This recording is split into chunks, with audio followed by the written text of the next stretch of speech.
السلام علیکم ورحمۃ اللہ وبرکاتہ۔ اعوذ باللہ من الشیطان الرجیم، بسم اللہ الرحمن الرحیم۔ ربنا انک تعلم ما نخفی وما نعلن وما يخفى على الله من شيء في الارض ولا في السماء۔ الحمد لله الذي وهب لي على الكبر اسماعيل واسحاق ان ربي لسميع الدعاء۔ رب اجعلني مقيم الصلاة ومن ذريتي ربنا وتقبل دعاء۔ ربنا اغفر لي ولوالدي وللمؤمنين يوم يقوم الحساب۔ محترم سامعین کرام، اللہ تعالیٰ کا بے حد اور بے انتہا فضل و کرم ہے کہ رمضان کا یہ جو مہینہ ہے، مبارک مہینہ، اپنے انداز میں ہم لوگوں کے ساتھ گزر رہا ہے۔ یہ دوسری سحری ہے اور دوسرے روزے میں ہم لوگ داخل ہو چکے ہیں۔ یقیناً یہ میرے رب کا، ہم لوگوں کے رب کا بڑا کرم ہے کہ اللہ تعالیٰ نے نیکیوں کی طرف ہم لوگوں کی توفیق دی ہے۔ روزے سے ہے، آپ دیکھیں گے کہ آپ کے علاقے میں ہی، ہمارے علاقے میں ہی بہت سارے لوگ تندرست ہیں الحمدللہ، لیکن پھر بھی آپ کو بازاروں میں، سڑکوں پہ، چائے کی دکانوں پہ اس کے بعد بھی مل جائیں گے آپ کو۔ اور بڑے حیرت کی بات یہ ہے کہ ٹوپی بھی لگا کر کے رکھیں گے، چائے پیتے ہوئے، بیڑیوں کو دھوپتے ہوئے۔ تو اللہ تعالیٰ نے ایسے لوگوں سے محفوظ فرما کر کے ہم لوگوں کو روزہ رکھنے کی توفیق دی ہے۔ یقیناً یہ اللہ کا بہت بڑا کرم ہے، کیونکہ ہم نے رات میں بتلایا تھا کہ رمضان کے مہینے میں جو بنیادی عبادت ہے وہ روزہ رکھنا ہی ہے۔ لہذا اللہ نے اپنے اس مبارک مہینے میں روزہ رکھنے کی توفیق دی ہے۔ یقیناً یہ اللہ کا بہت بڑا کرم ہے۔ دوسرا روزہ شروع ہو چکا ہے، اللہ سے دعا کریں کہ اللہ تعالیٰ پورے مہینے اسی طرح سے صحت و عافیت کے ساتھ ہم لوگوں کو رکھے، تاکہ اس مہینے کے برکات کو ہم اپنے دامن میں سمیٹ لیں، آمین۔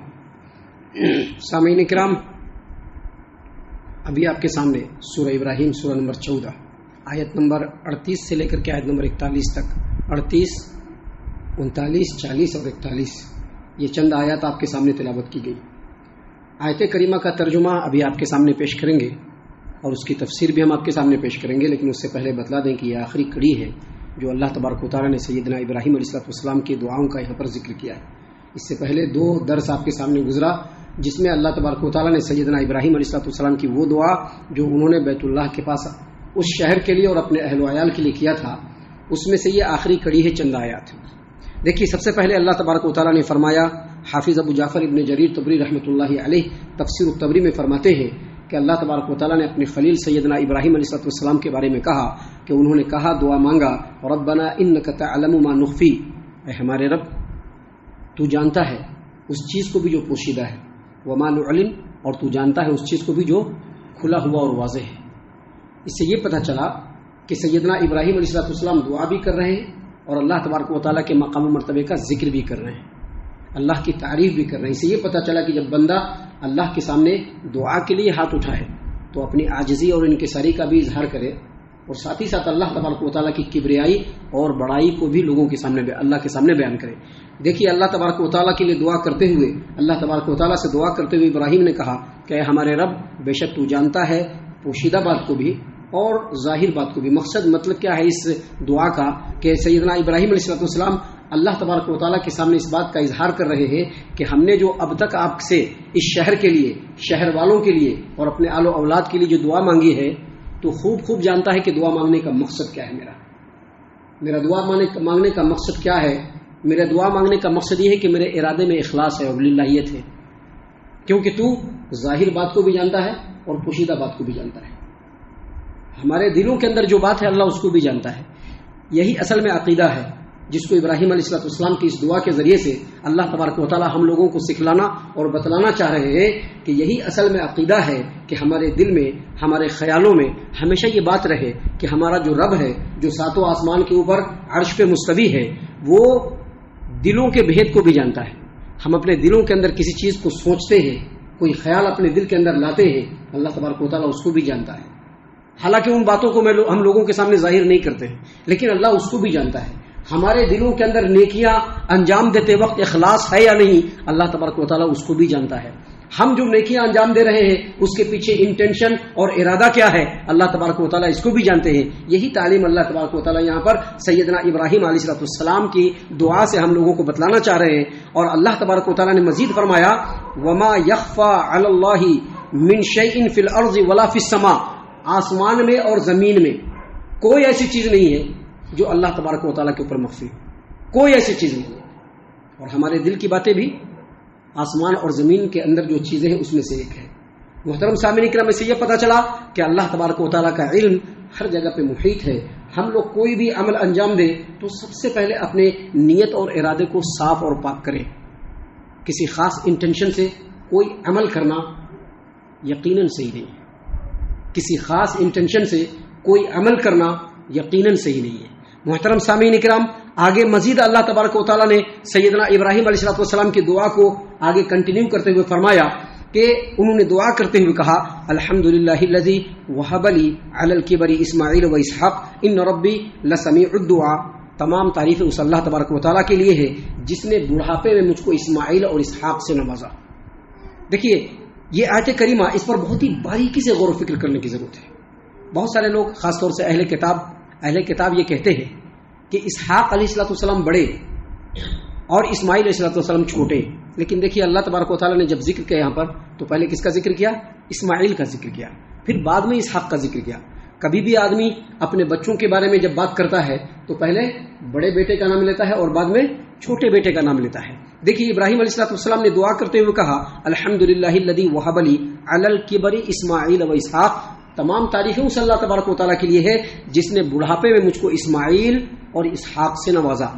تو پہلی بات یہ سمجھ میں آئی کہ سیدنا اسماعیل علیہ السلام ابراہیم علیہ السلام کے بڑے فرزند ہیں، یہودیوں کے اور عیسائیوں کے خیال کے بالکل خلاف. کیونکہ یہودی اور عیسائی اس بات کا ہمیشہ پروپیگنڈا کرتے رہے ہیں کہ اسحاق بڑے ہیں اور اسماعیل چھوٹے ہیں. وجہ کیا ہے کہ نبی اکرم صلی اللہ علیہ وسلم کے مقام و مرتبے کو گھٹانے کے لیے. کیونکہ انبیاء ہمیشہ ان کے خاندان سے آتے رہے، یہودیوں کے خاندان سے آتے رہے، تو اپنی خاندانی پرمپرا کو آگے بڑھانے کے لیے انہوں نے اسماعیل کو چھوٹا کر دیا، جبکہ اللہ نے یہاں پر واضح کر دیا کہ اسماعیل بڑے ہیں. دوسری بات یہ ہے کہ جب آدمی اللہ تبارک و تعالیٰ سے دعا کرے تو اللہ تبارک و تعالیٰ نے جو نعمتیں دی ہیں اس کا اظہار کرے. ابھی ہمارے ہاں کیا ہوتا ہے کہ ایک ذرا نعمت چھن گئی یا ایک ذرا مقدر کے اندر خرابی آ گئی اور ایک ذرا کچھ ہو گیا تو فوراً اپنے آپ کو بٹھا لیتے ہیں، سمجھتے ہیں کہ اللہ نے ہم کو کچھ دیا ہی نہیں. جب اللہ سے دعا کیجئے تو اللہ نے جن نعمتوں سے نوازا ہے ان نعمتوں کا ذکر ضرور کیجئے.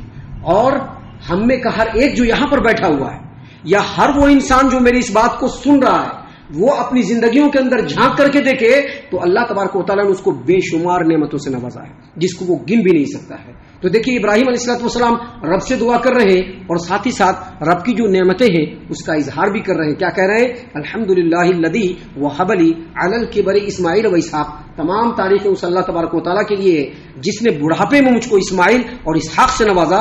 ان ربی لسمیع الدعاء. بے شک میرا رب دعاؤں کو سننے والا ہے، بے شک میرا رب دعاؤں کو سننے والا ہے، دعاؤں کو سننے والا. ابراہیم نے مانگا اولاد، ابراہیم نے اولاد مانگا. رب حبلی من الصالحین. اللہ نے دو اولاد سے نواز دیا، اسماعیل سے بھی نوازا اور اسحاق سے بھی نوازا. تو اللہ دعاؤں کو سننے والا ہے. شرط یہ ہے کہ دعا مانگنے والا ہمارا دل ہونا چاہیے. اللہ تو دعاؤں کو سننے والا ہے، شرط یہ ہے کہ دعا مانگنے کا ہمارا انداز ہونا چاہیے. اللہ تبارک و تعالیٰ تو دعاؤں کو قبول کرنے والا ہے، شرط یہ ہے کہ ہمارے اندر وہ کیریکٹر ہونا چاہیے کہ ہمارا رب ہماری دعاؤں کو جیسے ہی ہماری زبان سے نکلے فوراً سن لے. یہ چیز پہلے اپنے اندر پیدا کرنا ہے، تب جا کر کے رب سننے والا ہے. رب سبھی کا نہیں سنتا ہے. قرآن کریم میں بھی اور نبی صلی اللہ علیہ وسلم کی احادیث مبارکہ میں بھی جو دعائیں ہماری زبانوں سے نکلتی ہے اس کی قبولیت کے شرائط بیان فرمائے گئے. قرآن میں بھی فرمایا اللہ تبارک و تعالیٰ اور حدیث مبارکہ میں نبی صلی اللہ علیہ وسلم نے بھی فرمایا ہے کہ دعا جب مانگو تو یہ سب شروط ہونا ضروری ہے. اگر یہ شروط نہیں ہوں گے دعا قبول نہیں ہوگی. محترم سامعین کرام، آگے اللہ تبارک و تعالیٰ نے مزید ابراہیم علیہ السلام کی دعا کو کنٹینیو کرتے ہوئے آگے ذکر فرمایا. اور اس میں یقیناً ہمارے لیے بڑی نصیحت ہے کہ دیکھیے اللہ نے کیا کہا کہ ابراہیم علیہ السلام نے دعا مانگتے ہوئے کہا رب اجعلنی مقیم الصلاۃ. پھر وہیں پر آ کر کے اٹک گئی بات. رب اجعلنی مقیم الصلاۃ ومن ذریتی. اللہ مجھ کو بھی نمازوں کا قائم کرنے والا بنا. یاد رکھیے گا, ہم جو اس قدر اسٹریس لے کے نماز کے تعلق سے جو گفتگو کرتے ہیں, یاد رکھیے اور ہمیشہ یاد رکھیے, اگر ہم نمازوں کو قائم کرنے والے نہیں ہیں تو بظاہر ہم کتنے ہی متقی اور پرہیزگار کیوں نہ ہو, اگر ہم نمازوں کو قائم کرنے والے نہیں ہیں تو بظاہر ہم کس قدر نیکیاں انجام دینے والے کیوں نہ ہو, رب العالمین کی نظر میں ہم تو مسلمان کہلانے کے بھی حقدار نہیں ہیں. چھوٹی سی دعا ہے, چند جملے ہیں, اور ان چند جملوں میں 3 مرتبہ نماز کا ذکر. چھوٹی سی دعا ہے جو ابراہیم اپنے رب کے سامنے مانگ رہے ہیں, اور ان چھوٹی سی دعا جس میں چند جملے ہیں اس میں کنٹینیو 3 مرتبہ نماز کے قائم کرنے کا ذکر. اس سے پتہ چلتا ہے کہ اللہ رب العالمین کی نظر میں نماز کی کتنی اہمیت ہے. آپ کو بہت دور جانے کی ضرورت نہیں ہے. ابھی کہتے ہیں نا نبی صلی اللہ علیہ وسلم, نبی صلی اللہ علیہ وسلم, ابھی ان کے لیے جان دے دیں گے, یہ کر دیں گے, وہ کر دیں گے, فلاں کر دیں گے, چلا کر دیں گے, بڑی بڑی باتیں.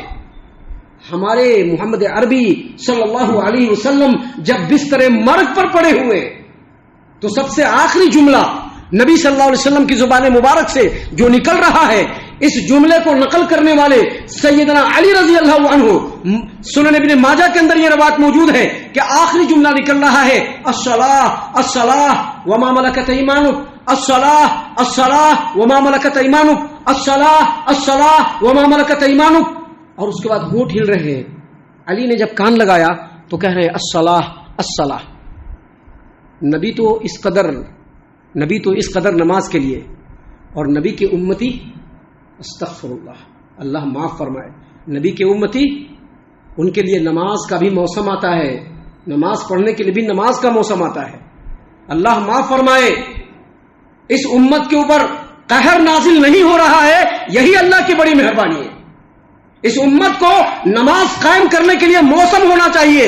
جیسے لوگوں کے لیے مختلف چیزوں کو سیلیبریٹ کرنے کے لیے الگ الگ مواقع آتے ہیں, ویسے ہی اس امت کو نماز قائم کرنے کے لیے موسم آنا چاہیے. نہیں نہیں نہیں, زندگی کے کسی بھی خطے میں, زندگی کے کسی بھی مرحلے میں, چاہے آپ کسی بھی حالت میں ہو, کسی بھی حالت میں ہو, نماز معاف نہیں ہے, نماز معاف نہیں ہے.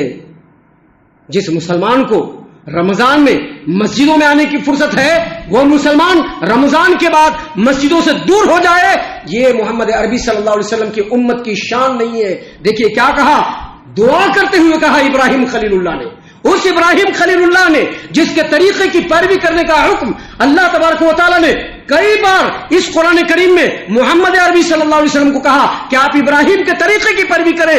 وہ ابراہیم دعا مانگتے ہوئے تیسری مرتبہ اللہ سے کہہ رہے ہیں رب جعلنی مقیم الصلاۃ. اللہ کے بندو, دعا تو مانگ لو, کہیں اللہ تعالیٰ حالات کو سدھار دے. دعا تو مانگ لو اپنے رب سے کہ ہمیں نماز کو قائم کرنے والا بنا, بس رمضان بھر کے لیے نماز, اور اس کے بعد تمہارے دلوں کے اندر چاہت بھی نہیں تو پھر نمازی کیسے بنو گے, نمازی کیسے بنو گے؟ کم سے کم دعا تو مانگ لو کہ اللہ مجھ کو نمازوں کا قائم کرنے والا بنا. لیکن ہمارے دلوں میں تو چاہت ہی نہیں ہے, ہمارے دلوں میں تو چاہت ہی نہیں ہے. دیکھیے دعا مانگ رہے ہیں ابراہیم خلیل اللہ علیہ السلام کہ رب جعلنی مقیم الصلاۃ ومن ذریتی ربنا وتقبل دعا. اے میرے رب مجھ کو نمازوں کا قائم کرنے والا بنا, اور میری اولاد کو بھی ربنا, اے ہمارے رب میری اور ہماری دعا کو قبول فرما, میری دعا کو قبول فرما. اور آگے کہا رب اغفر لی ولوالدی وللمؤمنین یوم یقوم الحساب. اے میرے رب میرے والدین کی بھی مغفرت فرما اور ایمان والوں کی بھی مغفرت فرما اس دن جس دن تو حساب کو قائم کرے گا. یہاں پر یہ دعا اپنے والدین کے لیے ابراہیم نے کیا, لیکن مختصر میں سمجھ لیجئے کہ ابراہیم علیہ السلام کے والدین مشرک ہیں. ابراہیم علیہ السلام کے والدین مشرک. یہ دعا انہوں نے اس وقت کیا تھا جب انہوں نے ان سے وعدہ کر لیا تھا, لیکن جب بعد میں پتہ چلا کہ ان کے والدین اللہ کے دشمن ہیں تو انہوں نے اپنے والدین کے حق میں مغفرت کی دعا کرنے سے بالکل برات کا اظہار کر لیا. اس سے یہ پتہ چلا کہ اگر مشرک ہو, چاہے ہمارا کتنا ہی قریبی رشتہ دار کیوں نہ ہو, ہم اس کے لیے مغفرت کی دعا نہیں کر سکتے ہیں. مغفرت کی دعا صرف مسلمانوں کا حق ہے. ہم اللہ سے دعا کرتے ہیں کہ اللہ تعالی ہم تمام کو ان تمام باتوں کے اوپر خوب غور و فکر اور تدبر کرنے کے ساتھ ساتھ ان باتوں کے اوپر عمل کرنے کی بھی توفیق عنایت فرمائے. آمین. اللہ تعالی ہم تمام کو صحیح معنوں میں پکا سچا مومن مسلمان بنائے، اللہ اور اس کے رسول صلی اللہ علیہ وسلم کی اطاعت و فرما برداری کرنے والا بنائے، صحابہ کرام رضی اللہ عنہم کے طریقے پر چلنے والا بنائے، جنت الفردوس میں جگہ عطا فرمائے۔ اے اللہ ہم تمام کو جہنم سے پناہ دے، اے رب العالمین ہم تمام کو جہنم سے پناہ دے، اے مالک الملک ہم تمام کو جہنم سے پناہ دے، آمین یا رب العالمین، وما علینا الا البلاغ المبین۔ تبارك الذي نزل الفرقان على عبده ليكون للعالمين نذيرا